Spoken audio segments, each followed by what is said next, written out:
Okay, Fox News came out with reasons to vote for Romney today, which I thought was kind of funny because there's really no good reason to vote for Romney. Talking about fiscal conservatism and that we need to stay safe as a nation and that Obama is going to side with the terrorists, apparently. Campaigns fight for votes by putting forward bold objectives like reforming the tax code and with exaggerated scaremongering that Governor Romney will cut taxes 20% with no offsetting reduction in deductions. This is according to Fox News. They say when in truth change occurs incrementally at the margin. Eliminating deductions will be very difficult and nobody's going to cut taxes with a $1.1 trillion a year deficit. What hangs in the balance is not whose bold vision will or will not pass, but rather how pushes and pulls at the margin best serve middle class interests. According to Fox News, fair and balanced, apparently fair and balanced. Number one, federal government spending has risen from 20% of GDP in 2007 to about 24% today.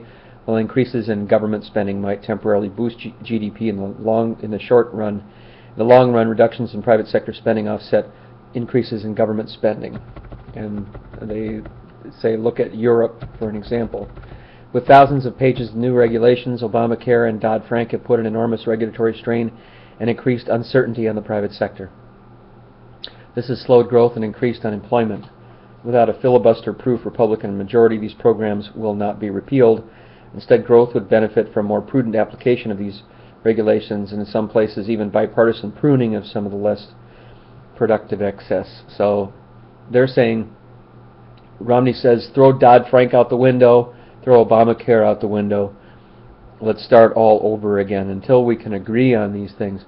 So they're saying that even Dodd-Frank, which is meant to clean up business, is pernicious to business, which is, so you got two opposite opinions going, battling back and forth. Fox News says, who is more likely to do that? President Obama, who advocated every page of these regulations, or Governor Romney, who will take a fresh look from a pro-growth perspective? But you know what Romney is going to do is he's going to let private business go wild, and we're going to see some of the same corruption as we saw before. That is the problem, that he's going to let everything run wild, I fear. Unless one political party achieves a filibuster-proof majority, nothing gets done federally without bipartisan compromise. By design, our government requires the president to secure some support from the opposite side of the aisle to initiate change. Who is more likely to hammer out a compromise? President Obama, who rammed far-reaching health care legislation through Congress using legislative reconciliation rather than compromise, and who has failed to produce any significant bipartisan compromises, that is, over his 4-year tenure, or would it be Governor Romney, who successfully worked with his 85% Democratic Massachusetts legislature to produce landmark legislation? Success in the private sector demands compromise. Competition defeats excuses. Romney's extraordinary private and public sector success demonstrates his skill and willingness to negotiate compromise. But I don't see Romney compromising. He's just going to make the decision as a CEO and say that's the way it is. I see a lot less compromise with Romney than there would be with Obama, but the Republicans call that strong leadership, quote-unquote strong leadership. Low-cost domestic energy represents one of the few opportunities for the United States to accelerate growth.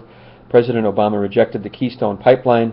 He has slowed drilling on public land and increased regulatory uncertainty in the energy sector. Governor Romney will take steps to accelerate domestic energy production. His actions in Massachusetts demonstrate that he takes environmental concerns seriously, or maybe somewhat seriously, perhaps. And then the last point here from Fox News, given the unprecedented level of spending, the explosion in regulation, the unwillingness or inability to hammer out compromise even on energy, any shift on the margin to rein in Obama's excesses, especially from a leader with a proven track record of compromise, is likely to boost business confidence and investment at a time when we need growth. Governor Romney's election would provide the business boost. The Obama presidency used its initial filibuster-proof majority to make extreme changes. The Massachusetts electorate and the midterm election halted further gains, despite federal election losses. Now, President Obama has fought to hold on to these gains.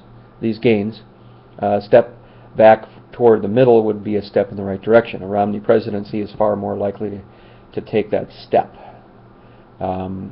And then, notice who wrote this article. This is from Ed Kennard, a former managing director of Bain Capital.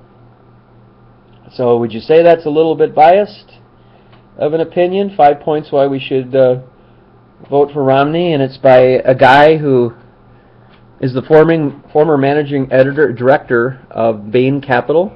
He's the author of a book called Unintended Consequences: Why Everything You've Been Told About the Economy is Wrong.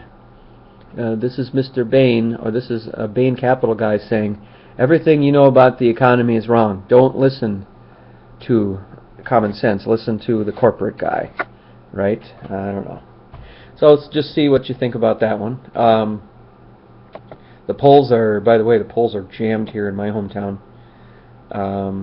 Mr. Romney and I think Obama have voted already. Increasingly, Mr. Romney is speaking to the belief that even if voters remain sharply divided, they are united in their frustration with the partisan gridlock in Washington. He says, I won't waste any time complaining about my predecessor. Mr. Romney told the Florida crowd yesterday, when I'm elected, I'm going to work with Republicans and Democrats in Congress. So, yeah, the last, and these guys are getting very little sleep toward the end here. And finally, they get to rest. But I bet they're running on 2 hours of sleep the last week of the campaign. It's really pressing hard.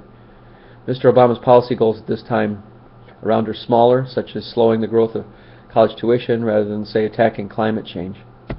And I would like to see President Obama take more of a strong course on a couple issues, on climate change and on women's issues too. I think he needs to go hard line on both of them, climate change and women's issues. That's my opinion. So get out and vote. It's your civic duty. It's your civic duty to get out and vote. It's absolutely essential that we remain engaged and interested in our country. It's very, very important that we have a country who cares about the future of our children and grandchildren. And just think, which candidate is going to supply the most hope for your children, grandchildren, great-grandchildren? Look at the whole picture. Which candidate is going to be the best good for the most of us, and which candidate is more likely to continue the status quo and continue this divide between rich and poor as if it were nothing? I'll let you decide.